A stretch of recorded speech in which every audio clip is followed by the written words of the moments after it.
the rest of the Western world is acknowledging the passage of just over a year now since the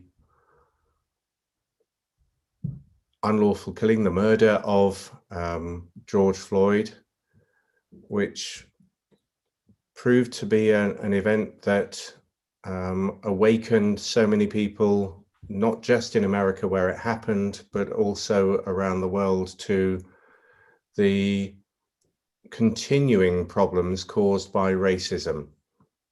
And it's a particular pleasure this evening for us to be welcoming Stephen Bush, who was tasked by the Board of Deputies with heading the commission that looked into racial inclusivity within the Jewish community. And this was a landmark undertaking by the British Jewish community to invite someone to take a thorough, open, honest look at how one community dealt with people who could be marginalized within it and people who could be journeying towards it or simply visiting, who could feel alienated, not for their behavior, but for aspects of who they are.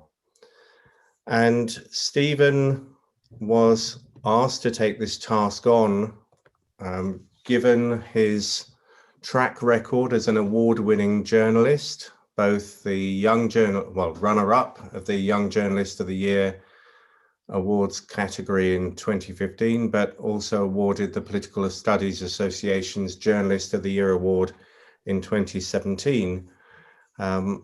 He's widely known for his work as the political editor at the New Statesman, and was telling us just a few minutes ago that today was putting the magazine, the latest edition of the magazine, to bed, as there weren't any sudden emergencies in terms of current events that looked like they would necessitate anything. So I think there's also a little bit of relief in Stephen's demeanor this evening that that deadline has been met. And so it's a great pleasure to have this opportunity to discuss with you, Stephen, the work that you did and the situation that we find ourselves in now.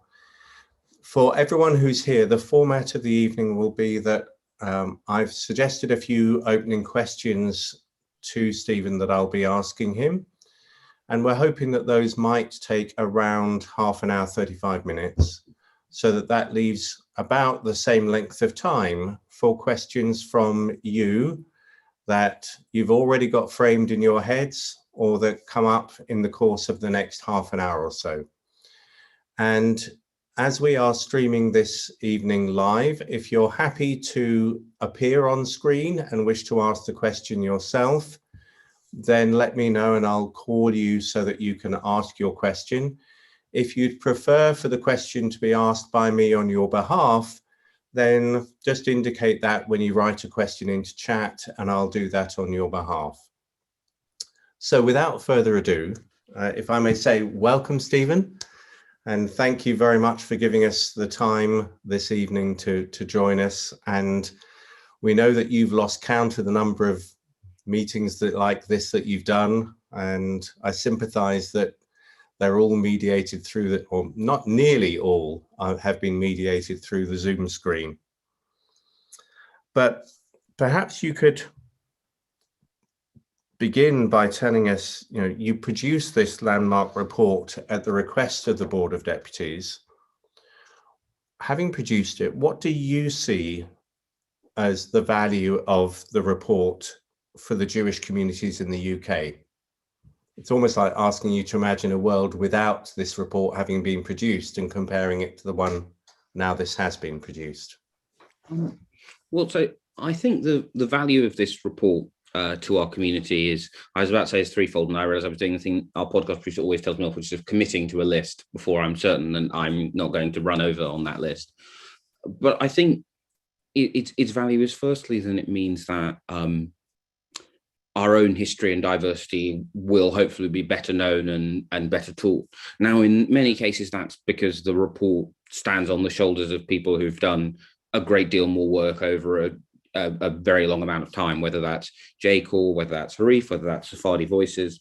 But where I have quite consciously borrowed from or taken representations from groups and have been working for a long time. But I really do hope that some of those recommendations will mean that our understanding of our history is richer and deeper as a result. I also hope that,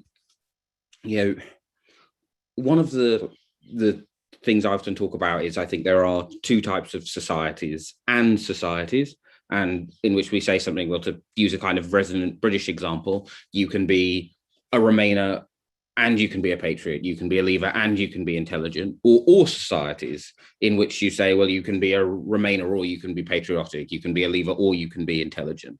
And I think all societies are dangerous for everybody, but they are particularly dangerous for our community and for cultural and ethnic minorities of any kind.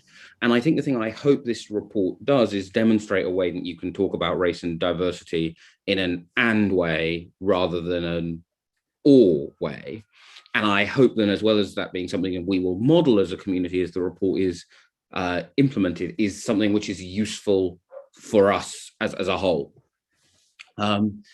And I think the third thing that I think and hope has been helpful is many of the proposals I make, although they have come from a listening exercise involving people within our scope, they have, I believe, broad applicability across our community. And I think those recommendations will be good for everybody. So those are, I think, the things that I think are really positive about the report's existence.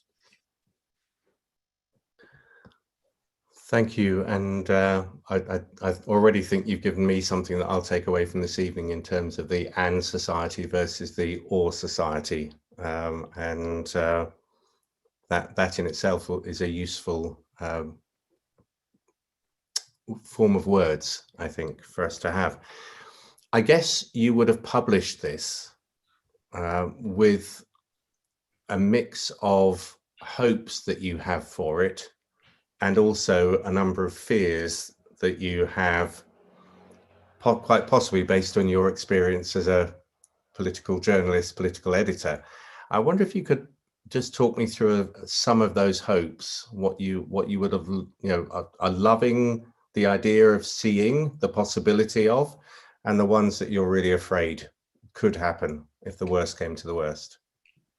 Yeah, well, the short answer, of course, is to say that my hope is that it will be implemented, and my fear, and of course, as a political journalist, you see this with reports on, everything from diversity to how to make the railways run better, then it will gather dust and not be implemented. But to be more specific in length, I think my hope is that the report's recommendations will be implemented, but because some of the report's recommendations won't work well in practice and will need to be tweaked by institutions, my fear in some ways, both for good and for ill, is that the report is treated as if it were a tablet of stone rather than a PDF. And the fear before you publish it is that it will, and this fortunately is a fear which has not materialized, but then the report, rather than being something that people discuss and think about the recommendations and think about how to apply them to themselves, becomes a sort of, are you for this or are you against it? Or, this means we have to implement this to the exact letter rather than to the spirit. Because obviously, one of the things which has been incredibly spiritually fulfilling for me is the openness across our community and the various types of diversity within our community, in terms of approach, in terms of whether or not organizations own their own buildings, in terms of whether they are run by volunteers or whether they're run full-time. But of course, that diversity means that these recommendations can't simply just be implemented in a sort of just so way. And I think it's been clear, and I've been really humbled and just overwhelmed by the warmth with which it's been greeted across our community. But it's clear, of course, that because of that diversity within our community, actually implementing it is a challenge requiring imagination, flexibility, requires me to be humble about people going, we understand what you meant with this, but it didn't work. We had to do something completely different. And so, yeah, my fear is always that it does become become this sort of a line, and you have to be either for it or against it. And so I guess that was always my fear, was then it would kind of be interpreted as to give a sort of, not a trivial example, because it is important. Then there were two things that there were 2 days that the State of Israel observes that I recommended as useful ones for our communal organizations to observe. And I was stricter about the 30th of November because the Sephardi and Mizrahi are a larger part of our diaspora than people from the Ethiopian diaspora in the United Kingdom. And I think for anyone who actually read the whole report, it was pretty obvious why I did that. But my fear was always that people would look at it and go, oh, you're saying we have to do these things, even if we're really busy on these dates, or even if we don't have any Ethiopian Jews who are either also British or are currently resident in the United Kingdom in our spaces or our synagogues. And then instead of taking that recommendation as it was intended, they would use it as an excuse not to observe any of the other things, not to observe the 30th of November, and so on and so forth. Now, in the end, that didn't happen, with the exception of one write-up of the report, which it doesn't matter if you have my day job and you obsess over the rights and wrongs of everything that's written about you, you're a hypocrite. But I think that was the kind of thing about that worried me. But I have been pleasantly surprised, and that doesn't seem to be happening. That in itself is quite significant. It was once said that only in Britain can a silence mean everything from absolute agreement to absolute and total disagreement. Has there been a silent reaction, or has there been a very vocal reaction? There's been a very vocal reaction, from lots of people across the community to lots of parts of the report. I think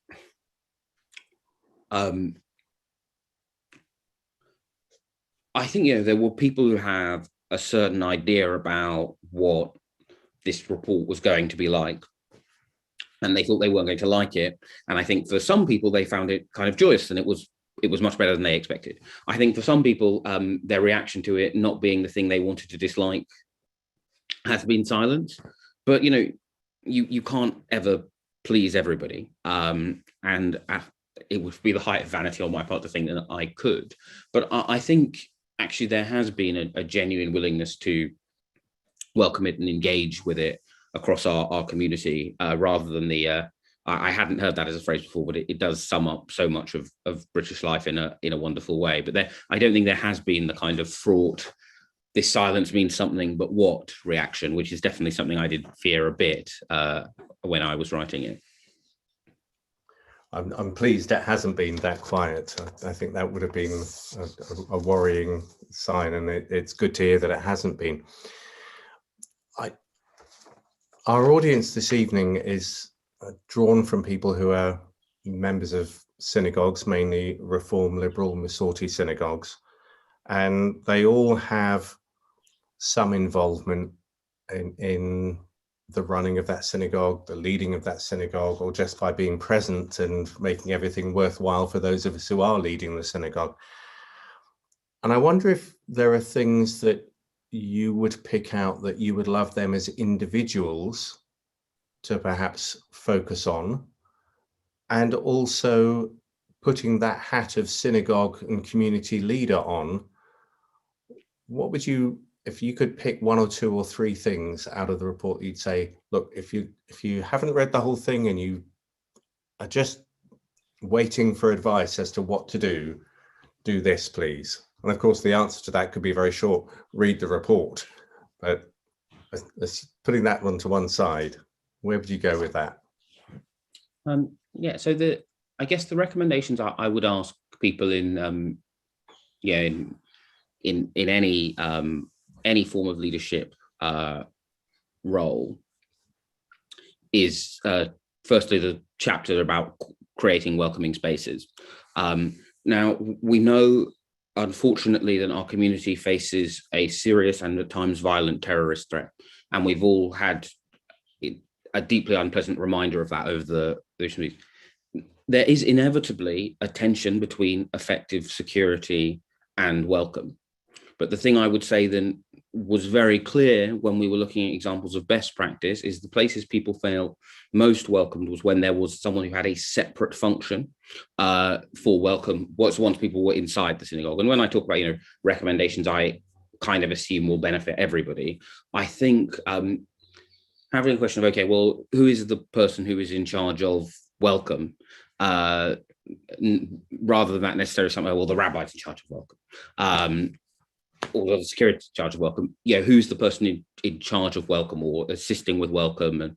And then the other thing, which actually isn't really a specific recommendation for synagogues, but I do think is a useful one, which came up in one of our residents' gathering sessions about youth groups, which was from a young British Mizrahi woman who was talking about when she had been on a summer camp, whose denominational was billed as cross-denominational, but in practice it was cross-denominational, open bracket, Ashkenazi, closed bracket. Now, I am Ashkenazi, and that's a history I'm proud of, and it's a history that I want to hear more about. But she talked about, someone saying, oh, could we have some songs from my childhood? And one of the other young people said, well, no, I want to hear songs from mine. So, well, so would she.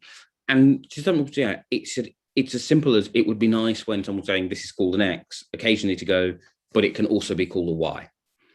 And I think that kind of, sort of trying to remember, okay, well, what are the ways that we can inform people about the various diasporas within our community and within our community here in and within the global community as well, but particularly for those parts of the diaspora, the non-Ashkenazi diaspora that are resident here in the United Kingdom, where it is the most resonant. I think those are the two sort of big lessons I would advise people to look at. There are, of course, specific quite detailed recommendations about security, but that is pretty much all based around making sure that the best practice is modeled by the CS code, but also that people have a clear line to, knowing who to report back to, and a sense that when things are not handled as they should be, that it is a problem that's looked at by the experts.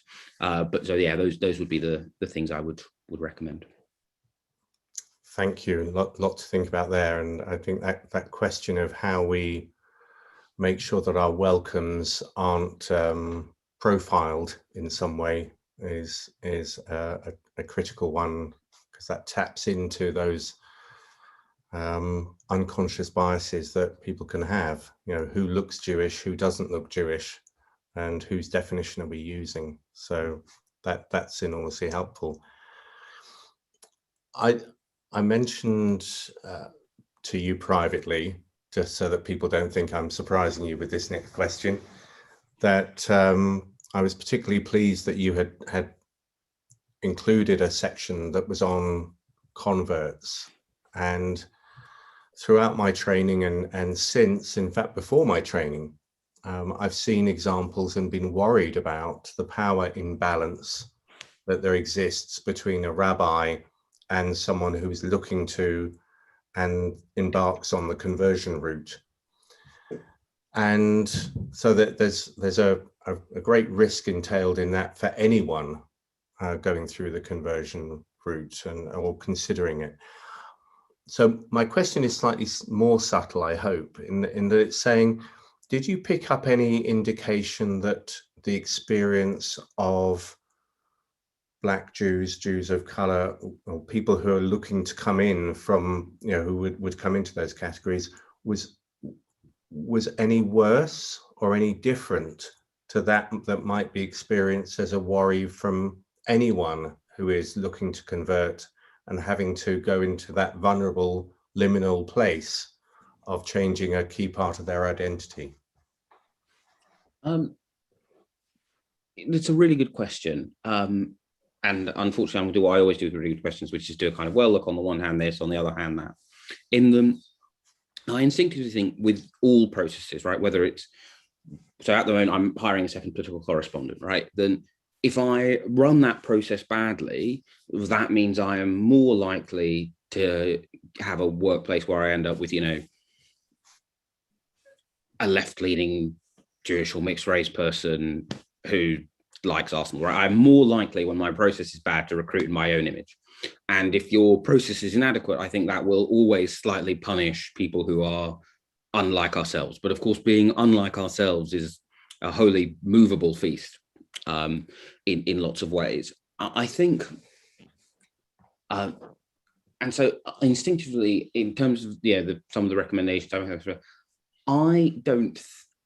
I suspect that if someone had asked me to do it, I mean, if someone asked me to do a condition to the conversion process, I would candidly have said, I actually don't think this is something that would be appropriate for me to do. But if that had been the commission process, I suspect lots of the testimony we had would have been broadly similar, regardless of the race or ethnic origin of our witnesses. I think the on the other hand point though is, I think we all across our lives acquire baggage.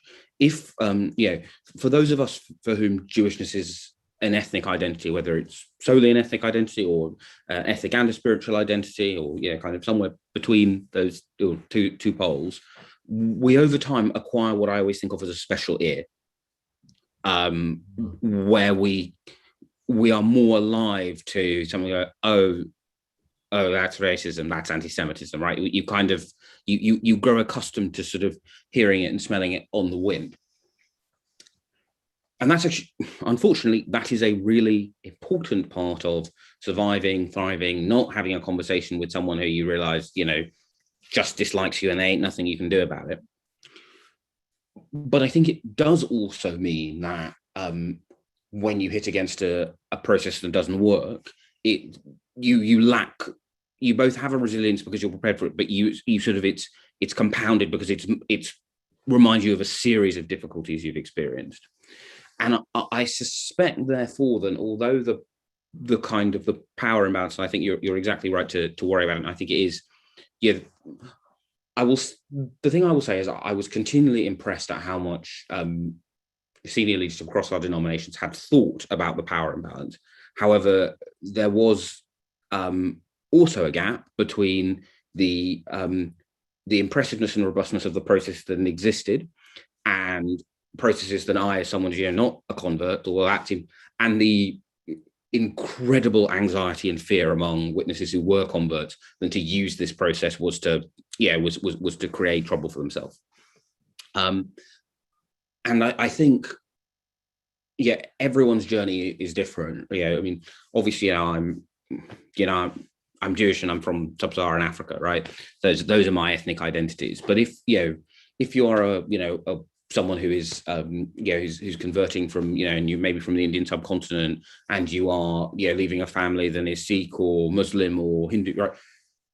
That can often be a much lonelier journey than it would be if, say, I suddenly went, actually, this has now become a much more spiritual identity for me. I would like to do an adult bar mitzvah or some kind of affirmation or some kind of recognition that this was now a much more intensely theological identity than it had previously been.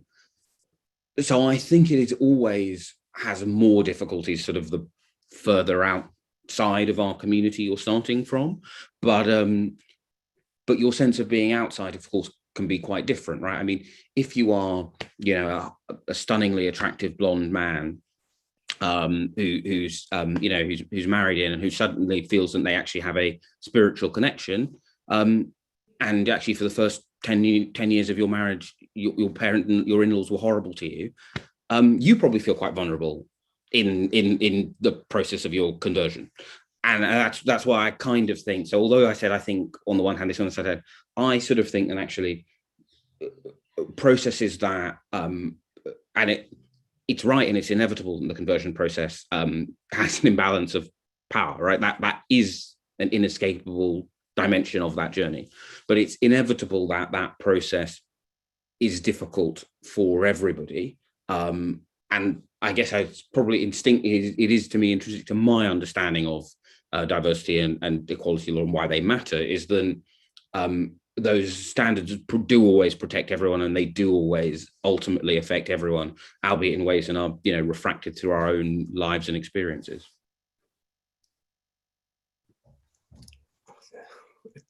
As you say, these things aren't clear cut in any way, are they? There's such a degree of, ultimately, it's about each individual and, you know, where they're at and the factors that have made them be where they're at.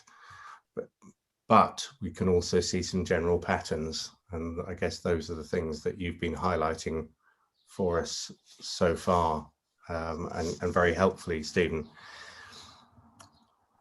Our synagogue services, as you know, conclude with the Aleinu prayer, which envisages the sort of idyllic future we might dream of creating. Based on the work you've done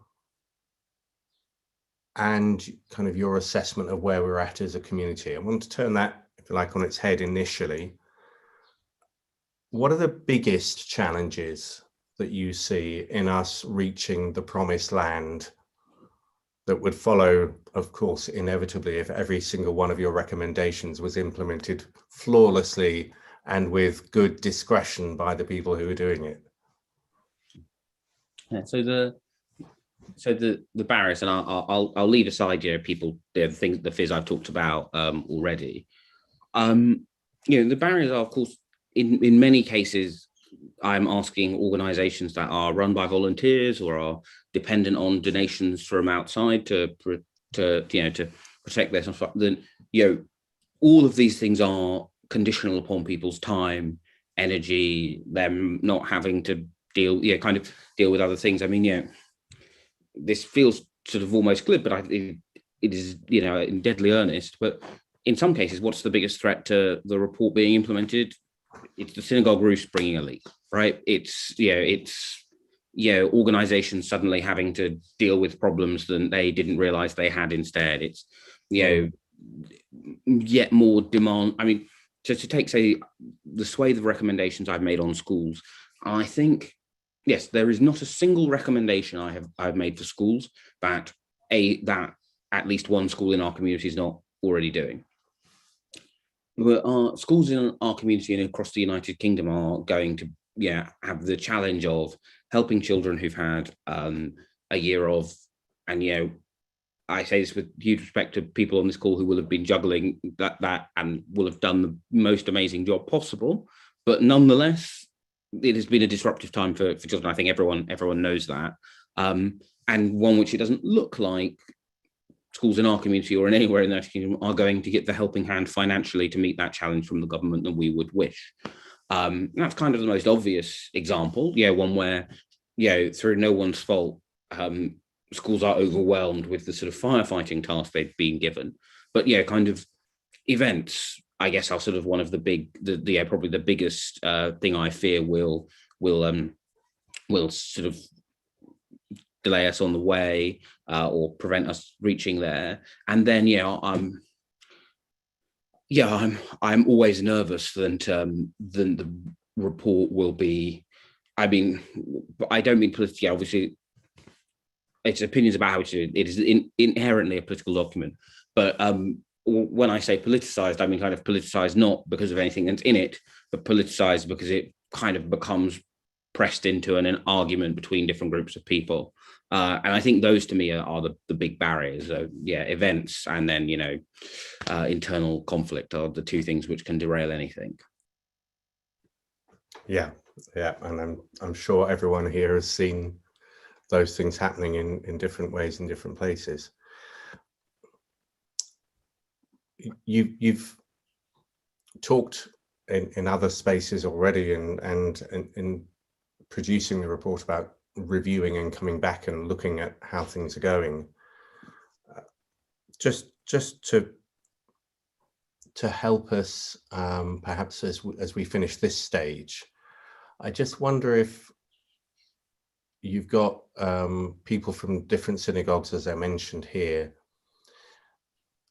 If there are examples of good practice, of where you heard people saying this was just brilliant, the exact opposite, this was done really well, of what would you recommend to us to look to adapt or emulate in our own settings that were the best practices that you saw? Yeah, so in terms of best practice, the board is producing its implementation plan, which will sort of, among other things, include useful help linking people up with best practice. I think in terms of the sort of useful bits of best practice, one, having a point person on community service job is welcome, but also actually it's small things. One of the sort of universally praised things by so many of our witnesses brought this up was two things: the opener to Simon Sharma's The History of the Jews, where he opens up with a pic. And the weird thing is, we all complain about this. I complain about the fact that sometimes our web desk does this to illustrate stories about British Jews. And could you please stop taking pictures of Stamford Hill? I mean, I know I live 2 minutes down the road, but still, please don't do it. And yet then the second that I'm in a hurry, I go, oh, well, it's fine. It's okay for me to do it. It's not okay for me to do it. What people liked about Simon Sharma's History of the Jews is it did not do that. And that's what people liked about the exhibition due at the Jewish Museum. And I think our cultural, I know Simon Sharma is a cultural institution, but it's not only a British Jewish cultural institution. But I think our cultural institutions, different ways, have really shown ways you can model in a sort of non kind of preachy or inclusive way, but just kind of demonstrating the diversity of community. So that's an example of best practice I'd put, and actually not just in terms of our community. One of the really moving bits of testimony was someone talking about, they said, and I know this will be controversial for some people on this call, but they said, look, I'm proud of the fact that the state of Israel is a multiracial democracy in which Jews of all colors and denominations are welcome. And I said, I find it a bit sad that when my community does advocacy for the state of Israel, I only see pictures that look like where I live here in London. And so things like that are good bits of best practice. But there will be much more of that kind of thing from the board as they do their implementation. Thank you. So we'll keep our eyes open and wait to see that as perhaps a little bit of a toolkit that might help us along the way. Thank you for your answers so far, Stephen. What I'd like to do as we move into the second part of the evening is invite people to ask questions. And so far I've got one question that John Wells, who I know is happy to ask this question himself. So John, if you'd like to unmute yourself and ask that question, we'd love to hear it. Right, Stephen, it's good evening. It's a bit of a weird question, but I'm looking at the screen, and given that it's about, racial within the Jewish community, and I see you, I see me, and I see Rabbi Richard as the only people of colour from what I can see. Obviously, if there are others out there that are of colour, well, good evening, welcome. But was this because it wasn't necessarily targeted at, say, the Ethiopian community to come and join this evening, or was it just not promoted in a way that people like myself would know about it? Or, I just find it a bit weird, really, as you're talking about, being inclusive and everything, and there's only 3 of us here.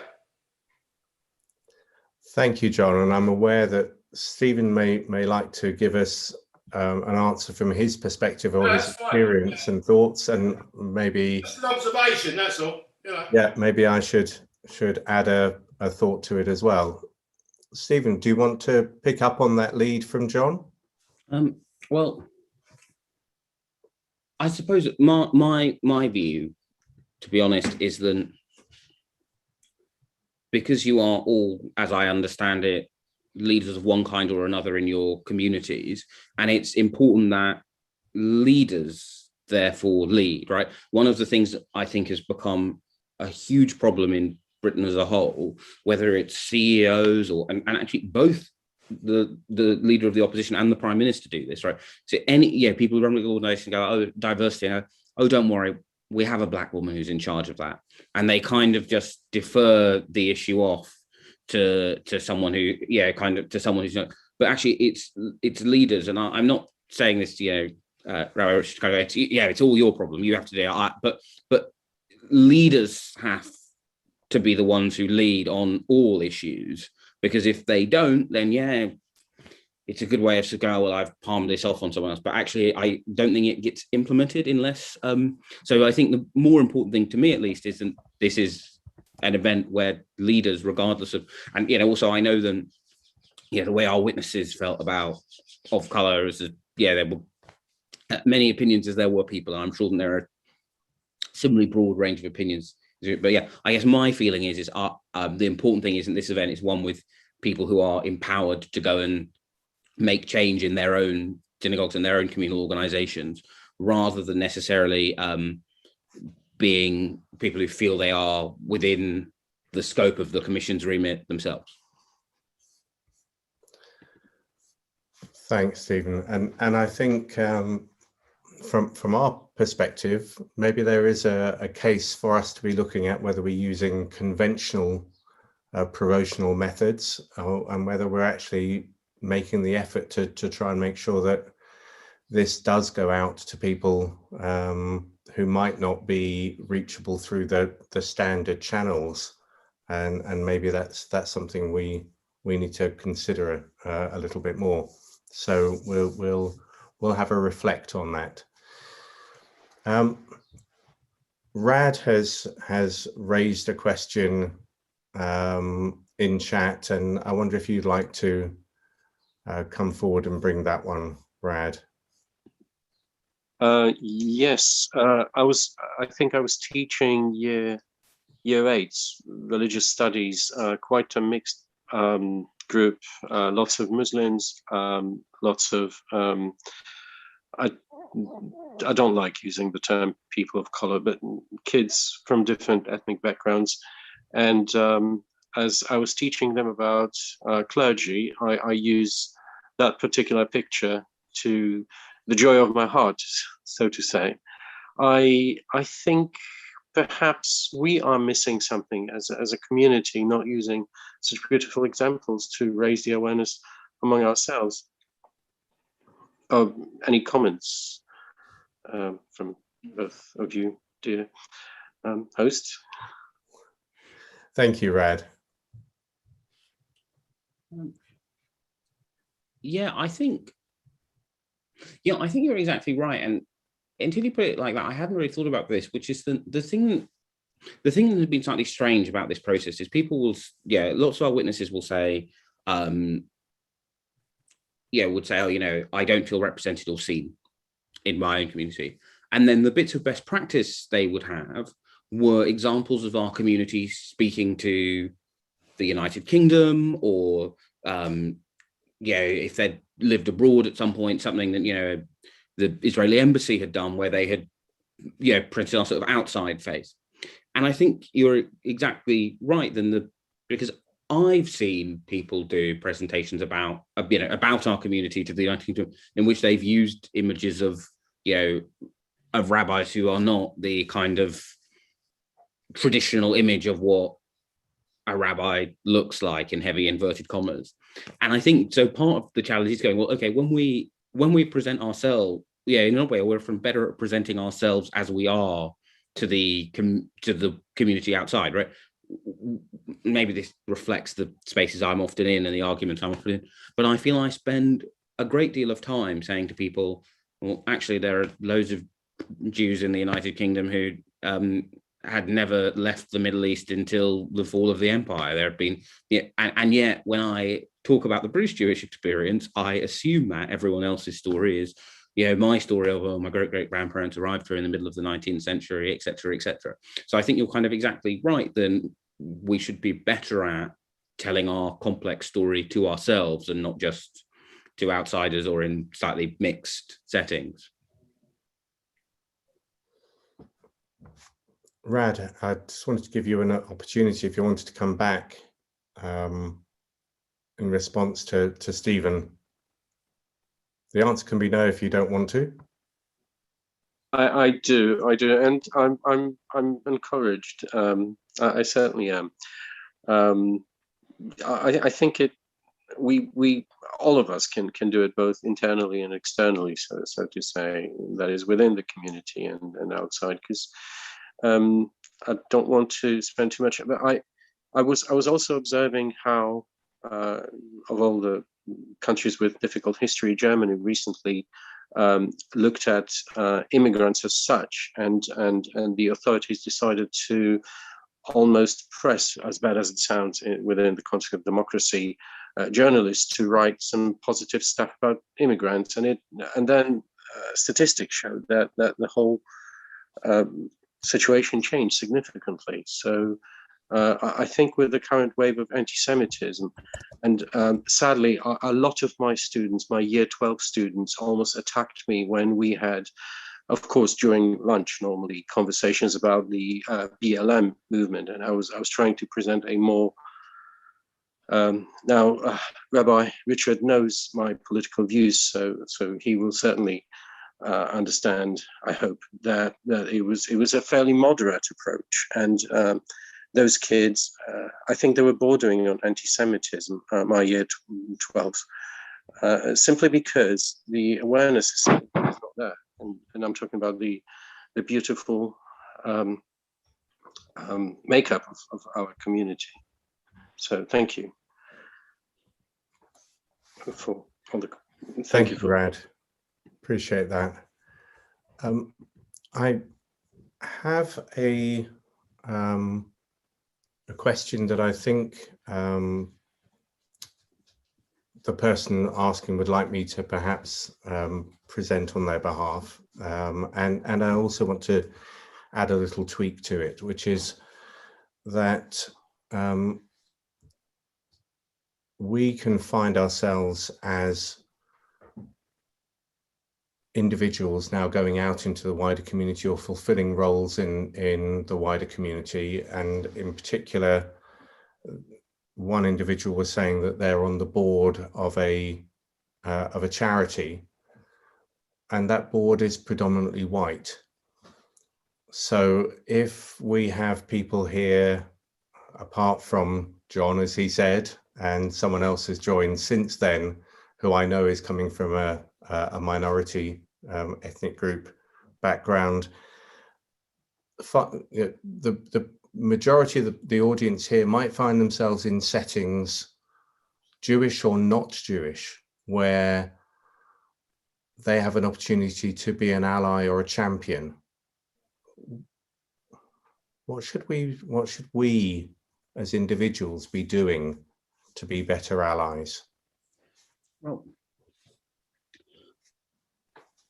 I sort of think the answer is the same everywhere, right? So you have the New Statesman now. I now am in a position where I don't make very many hires, but considering we're quite a small organization, the fact I'm ultimately responsible for hiring 2 people does mean I'm responsible for hiring quite a large chunk of our staff. And although so the challenge I've set myself, so we only have 2, but yeah, one of them has now left, so I've now done this 3 times. The challenge that I've set myself on each one of those occasions is not to recruit someone like myself and not to recruit someone like the other political correspondent. And I think, whether it's in our own community or on a board we're on, I think that continual sort of hunger to not do what so many organizations do, and it's definitely something that we've occasionally as a magazine done in the past, to recruit in our own image. Now, our own image can mean so many different things, right? But I think that's always, and it's not just about skin color, it's also about, London or Oxford or any number of things. But I think the challenge for us always in that is for us to go, well, okay, what's the perspective that we don't have in this room that we're bringing in through this process? Because I think it's very easy to forget that I do strongly believe recruitment, whether it's recruitment for a new trustee or for a magistrate or for a new member of staff, is it always a huge opportunity to expand not only the talent of your organization, but the perspectives of your organization. And I think that is always the way I try and see it in my day job when we're doing a hiring process. And I think does apply to all of us, sort of regardless in other walks of life. Thank you. And yes, I from my previous life before the rabbinate, I would certainly echo what you just said in terms of the importance of not just repeating the same processes we've gone through in the past without considering that absence, the gaps in our representation and so on. Rabbi David and Fiona, I'm not sure which one of you is asking that question, but I wonder if you'd like to ask the question directly to Stephen, please. Just thinking of my own parents and grandparents' attitudes, which I wouldn't say were racist. I would just say that they grew up in a different environment to the one in which I've grown up. Did you find different age demographics gave particular responses, or was it more of an individual thing? And presumably the area you grew up in affects your attitudes as well. That's a really good question, because I mean, ultimately our attitudes and our expectations are a product of, where we're brought up, when we're brought up. I mean, our witnesses really didn't agree on anything, sort of across age, denomination, and they were incredibly thoughtful and incredibly open with me.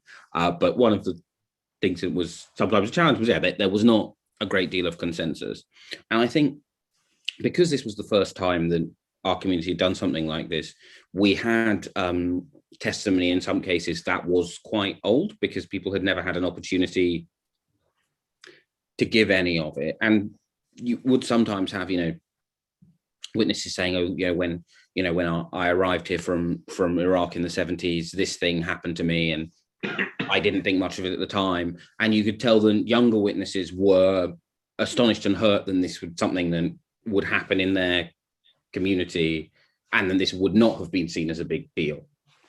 But I think, so I think we're all, always products of our own experience, our own times. I think the thing that's always important when we're discussing diversity and inclusion is I think most of us can understand context and where someone is coming from. My great-granddad loved me very much, not just because I was the only great-grandchild who he lived to see, but he, of course, would also talk about how, Black people were ruining the East End and how it wasn't the East End he'd grown up in. And he was able to, of course, hold his love for his only great-grandchild in sort of one hand and his feelings about the way the East End had changed in the other. And I think then always when we're trying to be more inclusive, you try and hold those two things together. So, my mother would, of course, on the train home say, well, we love your great-grandfather very much, but we don't think those things about the East End, and we don't repeat them, and we accept them, they're a product of his time. And I think that's, I think I said at the beginning about trying to make sure that we're an and society, not an all society. I think part of being a society where we say and is we say, my great-grandfather was a lovely person, but he was also, someone born, I was about to say in the last century, but someone born in the 19th century. So, of course, he had the attitudes that you would expect someone to have. Thank you. Could I just add something to Fiona? I'm an older rabbi. I've had many years' experience living in this area, and I was just share with you that the worst racism or blatant racism I've ever come across, not in synagogues, but it's in Jewish care homes where very elderly people were cared for lovingly and skillfully and professionally by people who were often brown or black. And sometimes the racist things that they had to put up with from the patients, I found quite shocking. I think John Wells might be able to echo that experience. And they had to have tough skins and be well supported by the organization. Maybe John Wells would tell me, how well has he been supported over the past years by Jewish Care, without mentioning any names? Well, no, thank you, Rabbi.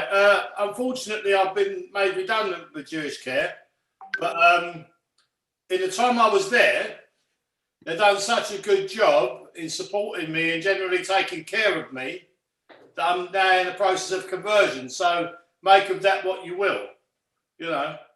But then again, I've always been supported by the Jewish community. I have no problem at all with you know, anyone I've ever met. My problem at the moment is I wear my Mogadibid every day to work. And on a Friday, I put my couple on, I wear it all day long. And all I get is we don't see many black people or Jews. That's the biggest thing I've ever heard. So I said, well, I'm here now. Make of that what you will. Enjoy it. You know. Good for you, John. You're a wonderful ambassador, and we want to all give you a big hug. Bless you. Thank you. I'll take you up on that, Rabbi, when we can all hug again. Thank you both. Thank you. I want to come across to Miriam, who has a question that she would like to ask. Miriam Greenwood. Thank you. This is a question I find difficult to say in a very coherent way, but it's something to do with you don't look Jewish question. I was struck in the report by how many different types of Jewish identity you've identified, and they're unfamiliar to me. And I think some of the unfamiliarity, well, because I'm not much of a good congregant, whether I would have met people, but I think it's also about the world of knowledge.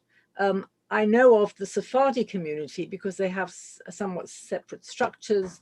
The Bevis Mark Shul is famous, you know, they have their own chief rabbi, etc. But the other identities are quite amorphous, and I feel I don't know their existence. And I think that's probably a shared ignorance, which means that when you come into a shul, you don't expect to see certain kind of people, and you're surprised. It's not necessarily a racist reaction. It's just one of ignorant surprise. So how can this gap be filled in some way? It's a really good question, because I think you're right. And it's one of the things I hope I successfully convey in the report. That many of the experiences that people recount, they are difficult, but they're difficult where people know that they're not malign. And I think one of the challenges sort of in the final stage of putting the report together was a perfectly well-meaning journalist, but who really struggled to get their head around the fact that the groups overlapped, right?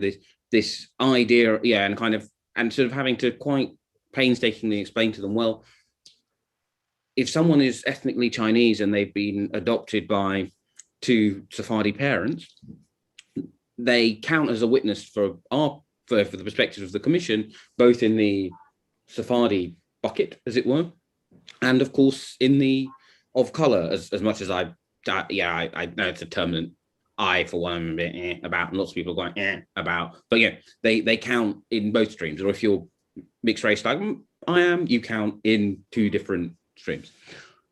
I think part of it is just about, what's put on display, what we talk about, what people talk about, what people preach about, because I think it is as simple as people just not knowing about something, rather than people being malign, or kind of people being ignorant, or indeed just that we all inevitably see the world through our own story. And then my underlying assumption whenever I meet a British Jew who looks like me tends to just be, oh, well, you must be mixed race like me, which obviously isn't always the case, but that is my story, and it's the story I therefore sort of assume unwittingly to be universal. I don't think there's something you can do about that. And I actually think in an odd way, it wouldn't be desirable not to, right? Our diversity of background is also an important part of diversity.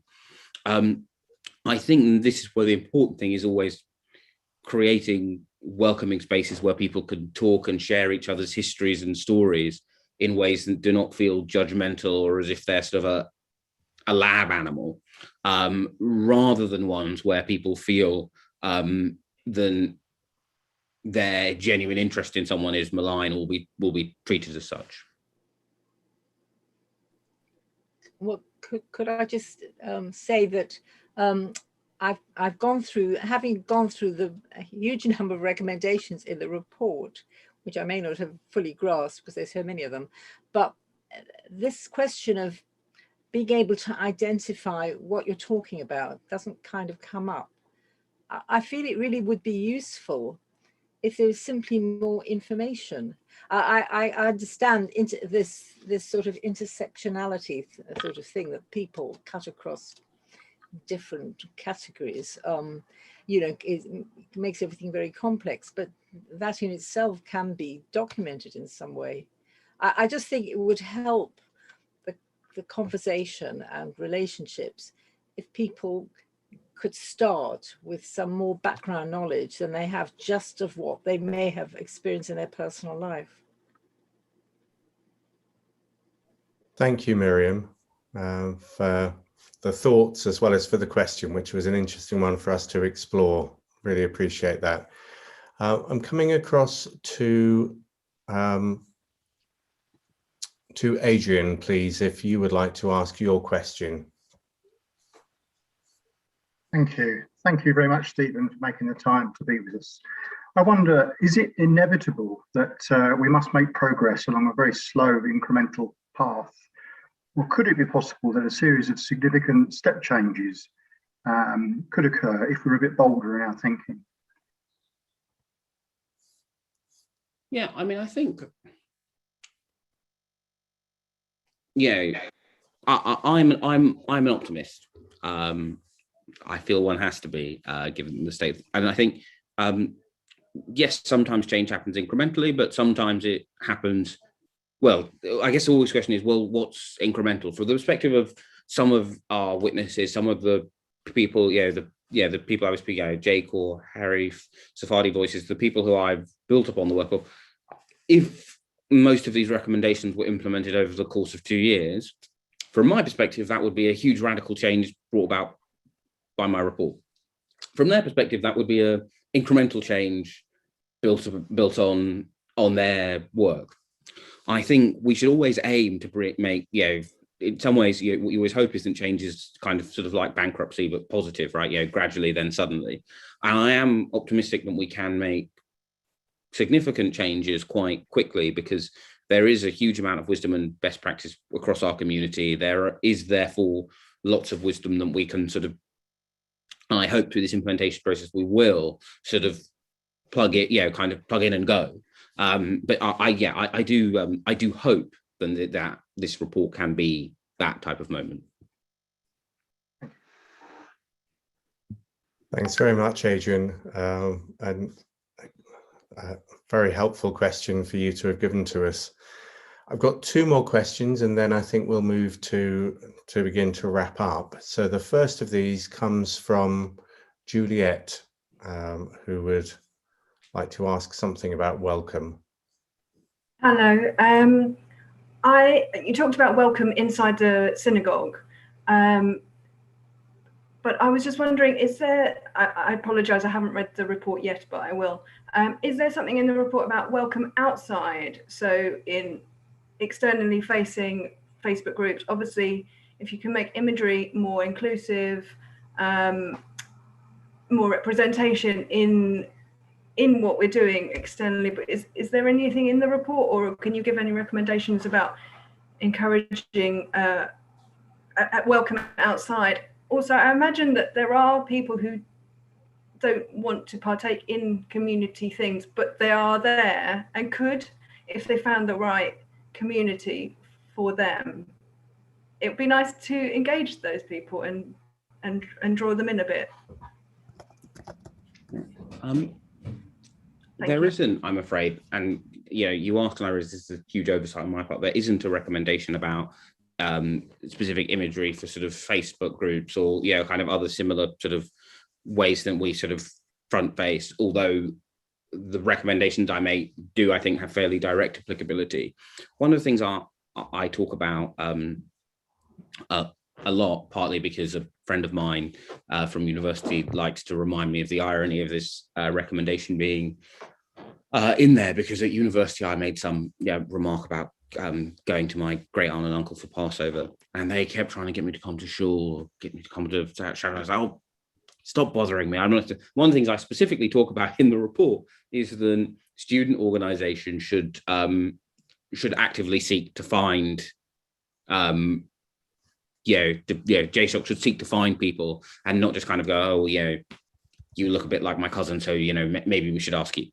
Because I think you're right, then there are 101 ways to be Jewish. At least it felt sometimes that there were many more than that within our witnesses, and therefore kind of working out, obviously we're not proselytizing people, but working out how to do proactive welcome is a challenge for all our institutions, because for some people it will be wanting to do youth groups and outward bound. For some of us, the idea of outward bound fills us with horror, and I think that's definitely something, when I talk about implementation in the next phase, I imagine I will also go, well, look, here are some things that I probably should have said last time.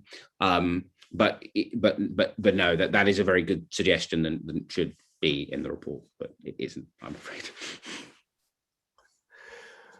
Thanks, Juliet. And I think that goes back to Stephen's point earlier about there aren't any tablets of stone here. There's just a report which picks up what had come up at this stage in this ongoing journey, and perhaps you've helped trigger the second edition. Very much appreciate that. One of our congregants, Mish Sampson, raises a question that I think she's going to put to us, and then I'll invite one of our senior members of council to close things off with a thank you. Stephen. Mish.